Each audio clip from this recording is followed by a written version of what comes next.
Bungalow Bill here. I recorded episode 11 earlier today. Fed myself, watered myself, gave myself some sunlight, such as it is in November. And I'm going to try building a type of vehicle that I have not made successfully before, a ramming craft. And one of the primary reasons I've never been terribly successful with it, which a lot of other people have had trouble with, is that the AI is not particularly great for ramming craft. The ramming AI is not something that I've ever had much success with. Some people use the hover over AI and then will ram after that. But I've never really, or I don't think that that's necessarily the right way to go. And I think the reason is that the hover over AI is fairly complex. So this is a vehicle that uses the hover over AI. It's not done yet. I think I'm going to do a build video after I complete the campaign, or this campaign playthrough, where I go through the rest of the process, because I figure I have about maybe 10 hours of build left in this video, or in this vehicle. But we're just going to do this as a test to watch how the hover over works. Although, I suppose there are other things involved too, but you can see the issue here being that we're currently trying to maintain bearing with the tier. So we're rotating to face the same direction, and then we're going to strafe and reverse over it. Which, these are degrees of freedom that ramming vehicles simply don't possess. I'm going to do quite a bit of changes with this vehicle afterwards as far as weaponry is concerned.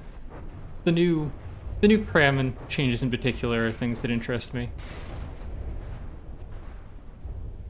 And the hover over AI does have some issues with slow targets, but that's not really the point of this video. The point here was just sort of how complex the hover over behavior is and how many degrees of freedom it can try to utilize. Sometimes it'll do what you need it to do for a ramming craft, but sometimes it'll go through these slightly more complex routines instead. So, with that out of the way, I'm going to quickly slap together a ramming vehicle, which I'm going to make as basically a missile, sort of like the nukes that people usually make. Except I'm going to put spikes on it instead of a nuke. I'm going to try to get it relatively functional, just using a normal AI. And then I'm going to try to write a breadboard AI for it.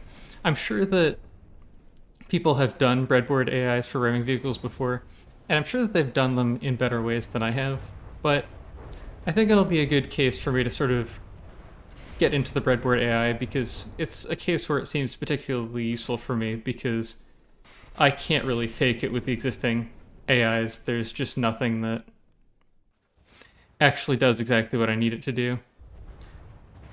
So I'll pause the recording, slap something together quickly, and then go from there.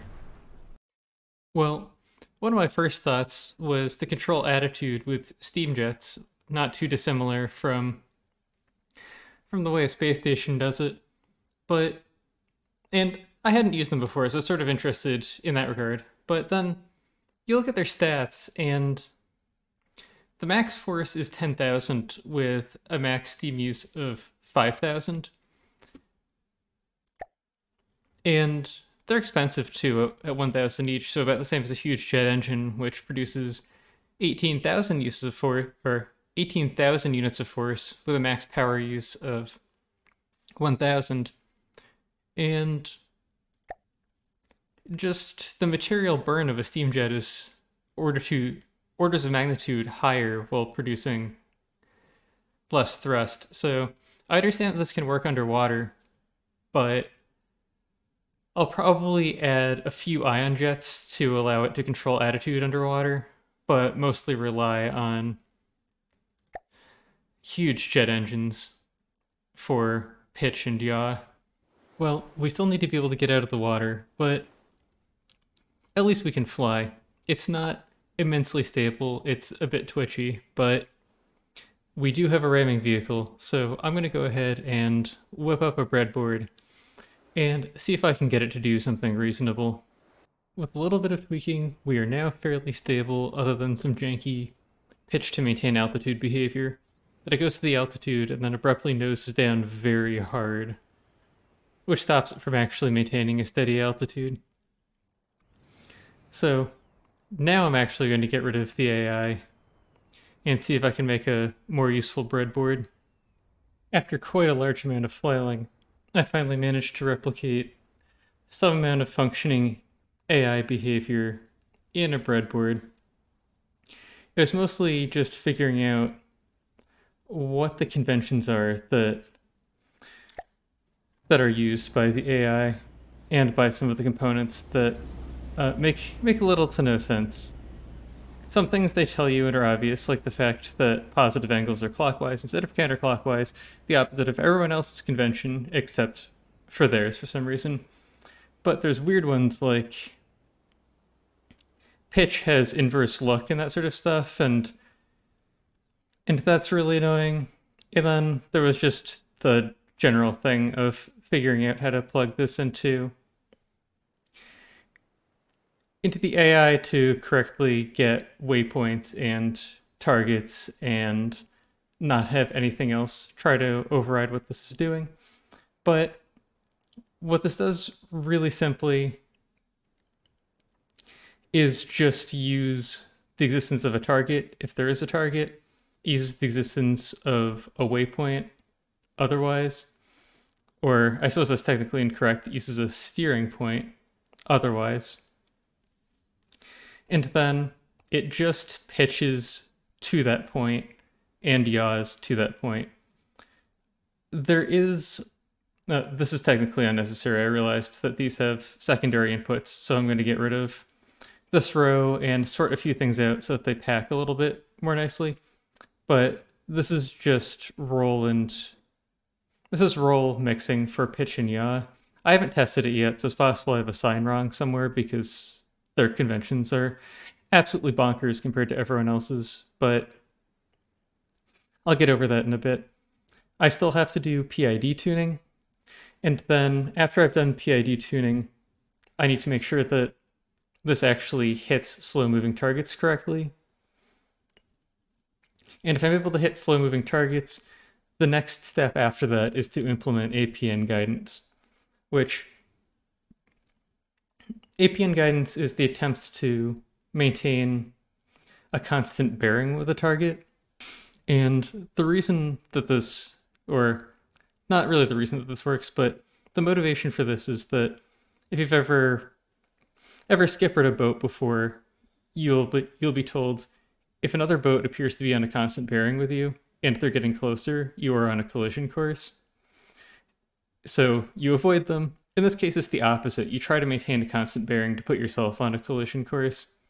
If your speed's not relatively even, it doesn't quite work in reverse. This isn't exactly target prediction guidance.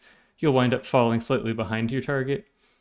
But it's a reasonable thing to do. So that's the next step, is to get that and do some mixing between that and just aiming at the target.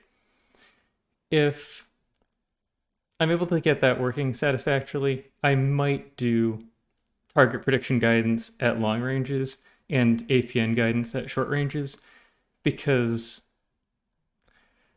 breadboards do have vector math, so that is a possibility of something that I can do, but we'll see whether or not I have the motivation to do it.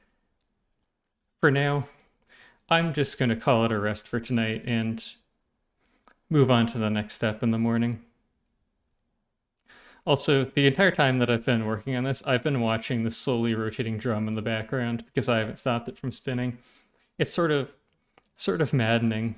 It's maybe the backdrop for something like the H.G. Wells story, The Lord of the Dynamos, or whatever that was called, which to me seems like an incredibly racist story, like a lot of his other stories, but maybe I'm not giving him enough credit. I don't know. In either case, that's not really the point of this video.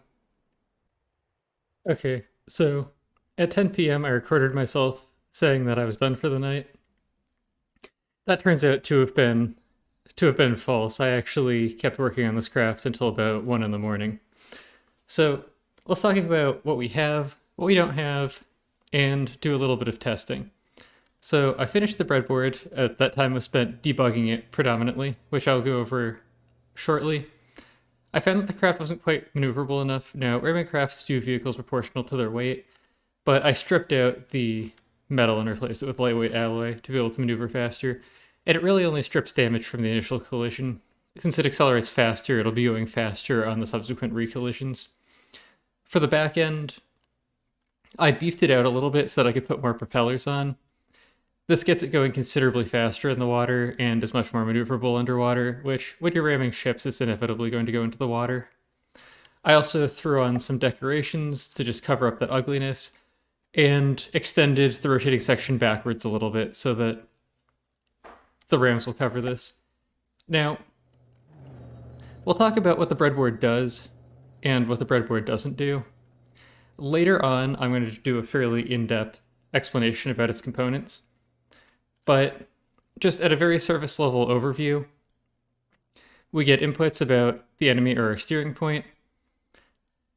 We go and convert it into relative pitches from us or the bearing change that we need to make.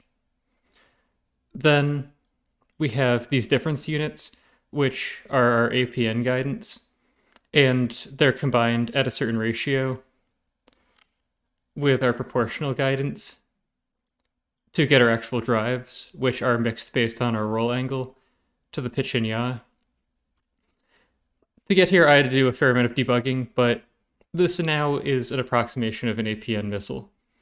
It does mean that it has trouble making head-on intercepts. APN is not that good at it. The missiles don't really work well on it either.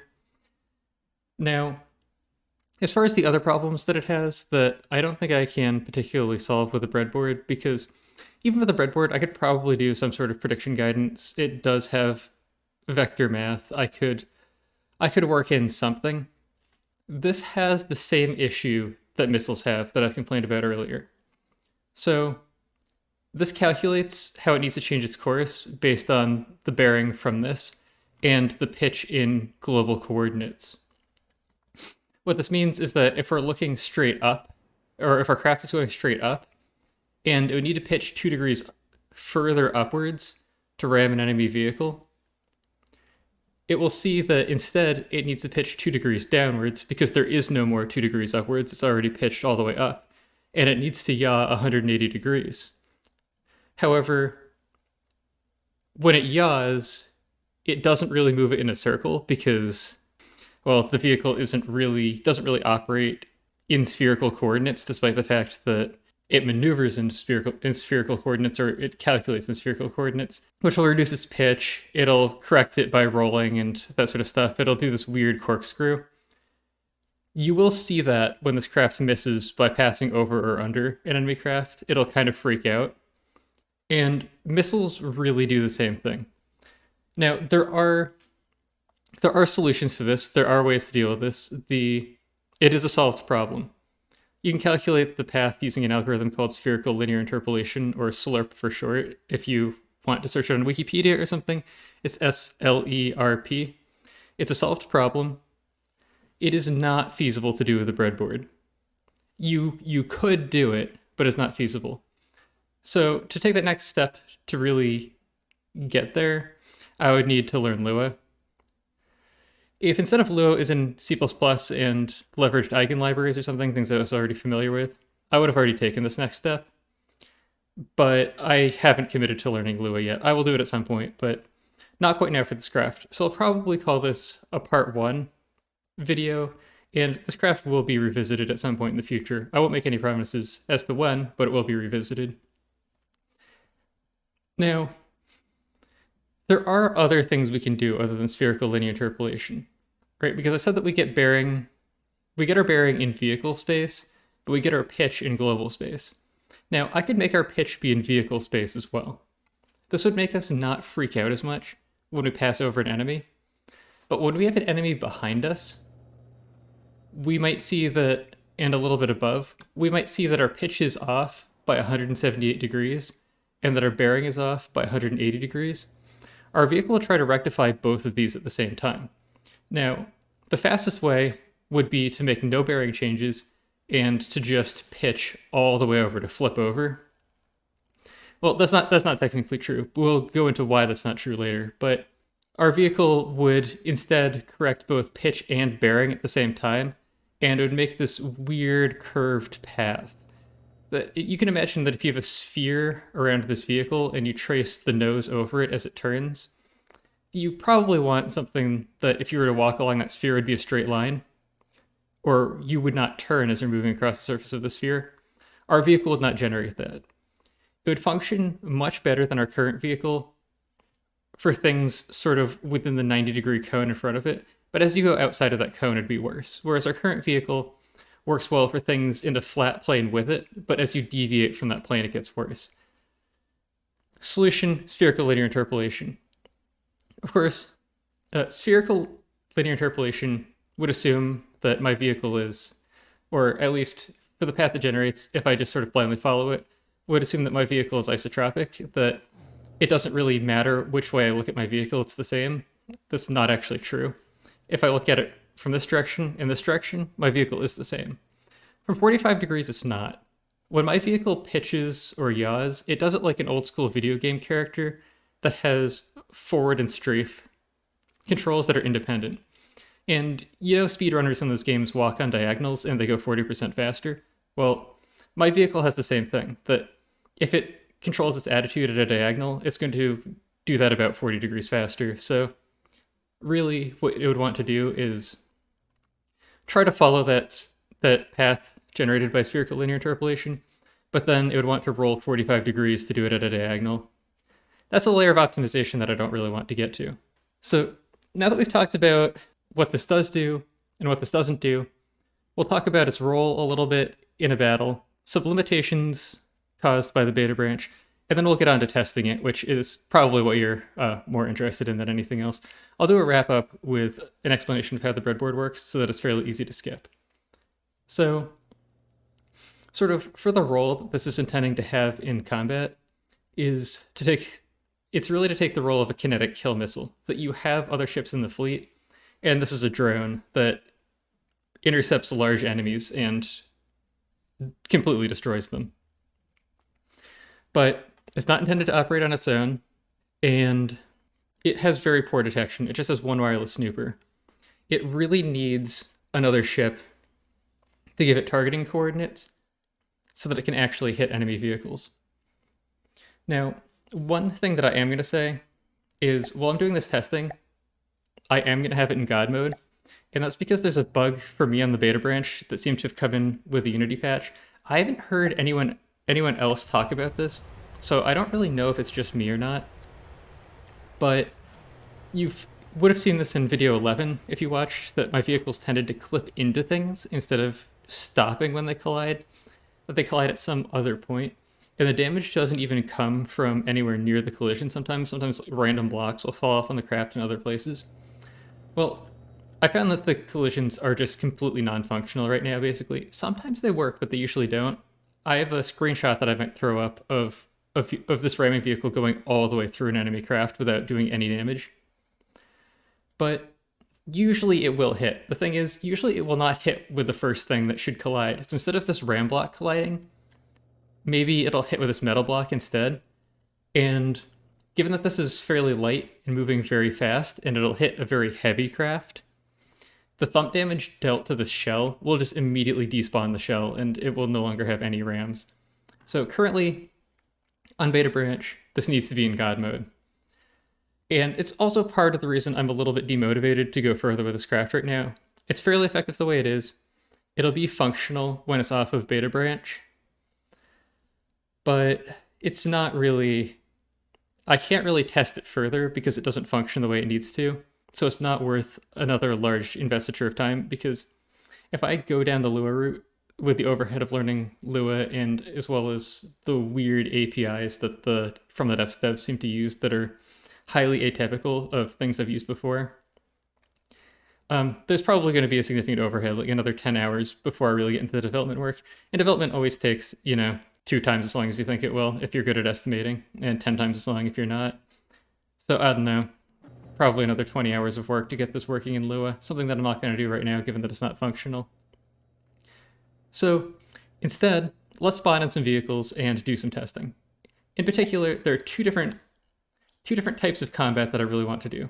In both cases, we're going to spawn in a large ship of mine. It doesn't really matter which one it is, but I want it to be big so that it takes fire instead of the ramming vehicle. Now, since the ramming vehicle has God mode on, these things don't really matter that much because it's not going to take damage. It will still be knocked off course though. So what we're going to do, put God mode on here as well. Turn all of our weapons off. I have spawned this in the campaign. We will actually see it soon. I did mess up the paint on it a little bit recently. Actually, it looks like it's back to being black. There must have been another patch. I loaded the game up earlier, and the colors were really weird. Maybe it was some transient thing, but this black was like navy blue, and I decided that I wasn't going to paint my ramming vehicle because the colors were so off that I couldn't tell what they were. But now that the colors are back on, I may go and give this ramming vehicle a paint job later. I'll probably still wait until I've chosen my air vehicle color scheme. It's the reason I haven't been painting my airships recently. But anyway, now that these are set up, let's spawn in a vehicle to test.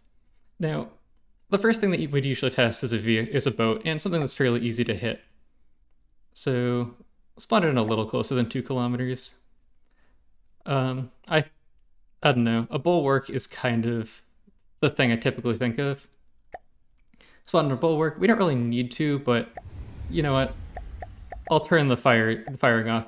The real reason that we're spawning in a vehicle of my own is so that the enemy vehicle targets the excessive force with its movement instead of the ramming craft. So since the enemy is fairly stationary, we're just going to run in an absolute straight line. We've missed it by a little bit, but we cut throttle and then reconverge. And it looks like our calculations are working fairly well. You can see that we phased in a little bit, but ramming calculations have worked okay. We've made it through the bulwark. Now, when we're off on bearing, we cut throttle. So once we've sort of passed through, all that we're doing is trying to pitch and yaw back to the center of the craft. And if the collisions actually work well, which in this case it seems like they're having a little bit of a struggle, but they're not doing terribly, this can really tear a big hole quite quickly. And in fact, even in this case, for a 20,000 investment, we've done pretty well. I might be able to do a little bit better with ram coverage, but to some extent, these rams are just hitting but not actually doing any damage. And there's also the fact that the blocks will not always fall off from where we're doing the damage, at least in my experience. That just random blocks will fall off from other parts of the craft sometimes. So we've done a reasonable amount to the bulwark. It's mostly cut in half. We could do a little bit better because of the way that we're poking through, and the fact that we've wound up in this really unfortunate position where our propellers in the back are above water and our thrusters in the front are below water. We are not actually maneuvering terribly successfully. We really want to be nose up instead of nose down. So that might be something for me to think about to try to distribute some of the thrust a little bit better so that when I wind up in this situation, we can keep changing our pitch and yaw, because that's the issue. We need to pitch or yaw back towards the center of this bulwark so that we can get our main thruster back online, because our thruster is waiting for us to fix our attitude. So usually I get slightly better results, but I'll go on to the next test first, and then maybe I'll destroy another big ship. Still, I think we should probably be doing a little bit more damage than this. The collision calculations look like they're working pretty well right now, but not quite perfectly, I think. So anyway, let's despawn enemy vehicles, figure out where we left from, and let's spawn in something a little bit different. So we just tested against a ship, which very slow, really no feasible way for it to evade us. I'll do a slightly faster ship in the future probably, but let's spawn in the Mobula. Now, we will not make contact with the Mobula on our first pass if we come in from the front. Well, we can, but it's unlikely. The head-to-head collisions are difficult. However, on these tail chases is where we're fairly successful. See if I can get locked onto the Mobula. I don't want to lock onto our vehicle because I'll probably grab the spin block and it'll be sickening. Yeah, so there we go. We're basically a missile. So as long as an air vehicle is reasonably big and not... Oh, right through. Reasonably big and not that dodgy, and we're faster than it. We go 170 meters per second, so we're faster than most things. We will just absolutely eviscerate it. So, still, this was atypically good of the tests that I've done. Yeah, you can see we clipped into it, then we started colliding. But still, it usually achieves very quick kills on the Mobula. So this should be fairly effective at killing most larger vehicles in the game. It won't be able to touch very small vehicles, but large vehicles are okay. So let's go for something with a little bit more steam than the Bulwark. Not a lot more steam, though, I think. So, not the Reef Shark. And I still want something big. Let's try to hit the tier. Now, one thing is, my vehicle is not that heavily armored, so if I don't have God mode on and we hit an ammo compartment, we are actually going to die. So we pick ourselves back out of the water, and we're headed towards the tier. Once we've gotten closer, I might want to change this range a little bit. We start to pitch down towards it. Nice impact. Spin back around. Yeah, this is what I want. I want us on a ship. I want our propellers to be in the water. I want to get that nice good thrust. And to start doing some real damage. Now, we do slightly better with our CJE. It does put out more thrust than all of our propellers combined. But this is still probably one of our better positions, other than if we wind up completely below them coming up from the bottom. Yeah, all the way through. And now we're going to start turning to the best of our abilities. We're kind of wedged in them, and the collisions are a little bit janky, but we're doing okay. We've freed ourselves. We're going to spin back around in the strange way that we do because we suffer from some gimbal lock type issues when things pass over us, but we've corrected and we're coming back in. So for the investment of 20k, if this doesn't take incoming damage to disable it, this does disable capital ships fairly fast. So for the next build that I do after I complete the campaign, I'm intending to do an airship and submarine sister ship combo. Actually, we're pretty close to cutting the tier in half because we always target exactly the center of it. Although we're stuck, which is stopping us from really accomplishing that. But sister ship combo, and to have one or both of them carry one or two of these ramming vehicles. I don't think I may never spawn it in by itself in the campaign, but likely on the next campaign playthrough, I'm going to make some of my larger ships that have good detection on them carry this with them. Because even without the Lua, you can see it's sufficiently effective that you can use this vehicle. I'll make this available in the workshop, so if you want to play with the breadboard, you can feel free. I'm absolutely certain that people have already made more effective things than this as far as ramming AIs, although I didn't find any on the Discord. I looked before I decided to make this. But I'm sure they're out there. All things considered, I didn't spend that much time making this. Yeah, so now we're just going back and forth through this giant void in the middle, perilously close to the AI, perilously close to sawing it in half. I think the deck doesn't have anything connecting it, so if we manage to take out just a few of these blocks, the tier will fall in half. But we're fairly buoyant, and we're going for too high a level. Oh, we hit ammo. Yeah, so we would have just died if we didn't have God mode on. Oh, we did knock it in half. That explosion probably took out those last few block segments. Alright, so there you have it. And that's my demo of my craft. What we're going to do next is silence this maddening spinning for a little bit.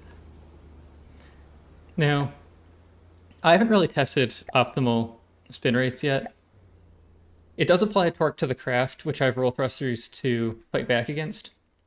And as far as I can tell, if the craft itself is spinning, the main body of the craft, we get precession effects, which makes it very hard for us to steer properly because, we'll try to pitch, but we'll wind up yawing instead.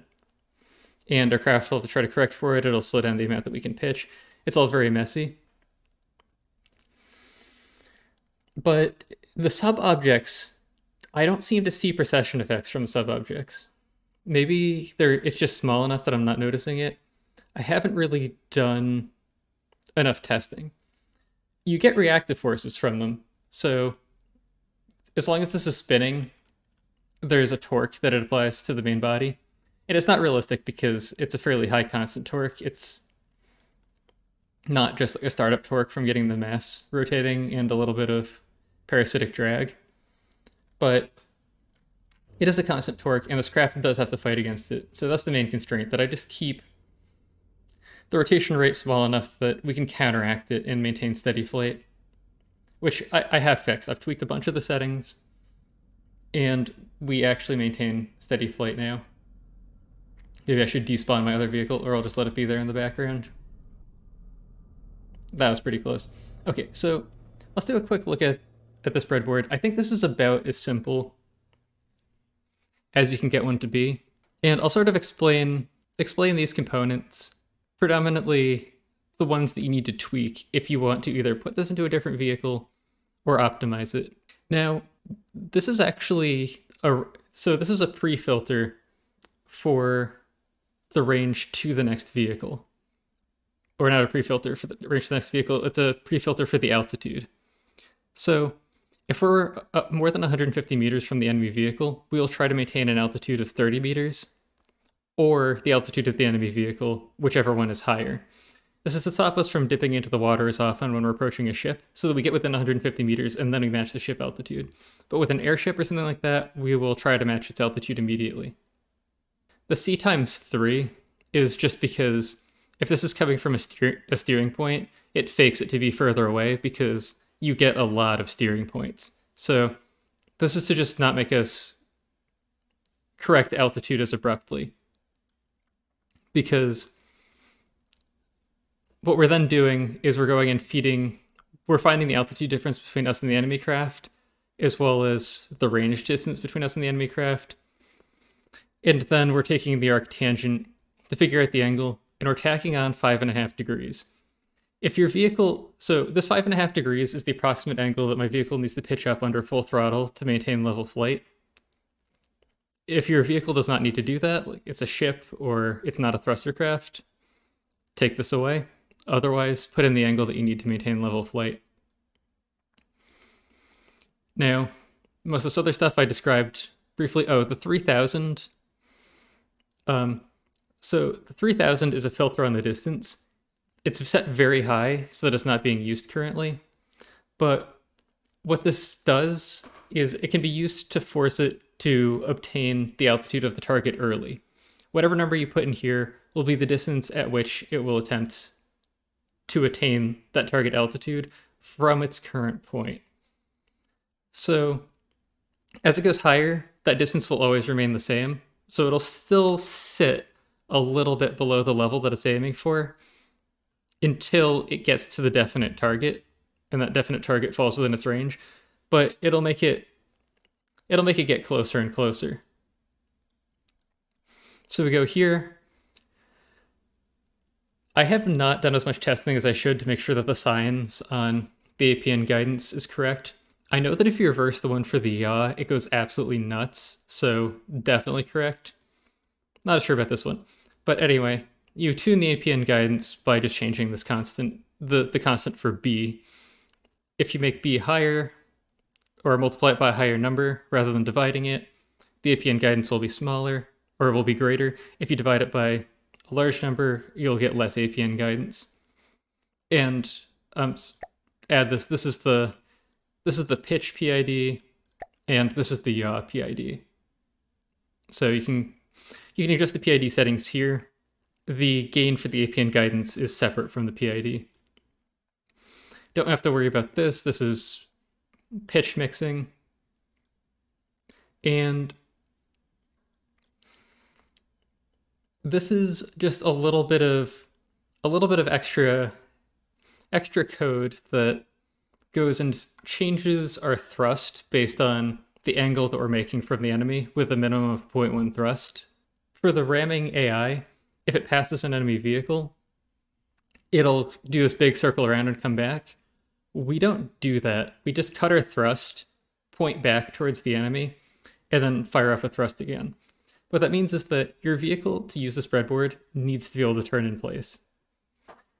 You could do something else on top of this, where you sort of switch into ramming mode, try to ram the enemy vehicle, then switch out of ramming mode if you miss or you've pulled away from them, and come back for another pass. If that's the case, you would just want to set a constant, probably. It's like forwards equals 1, something like that. So anyway, here ends my overview of this vehicle. It'll be up on the workshop if you feel like playing around with it. I hope you all enjoyed watching, and I hope to catch you in the next one.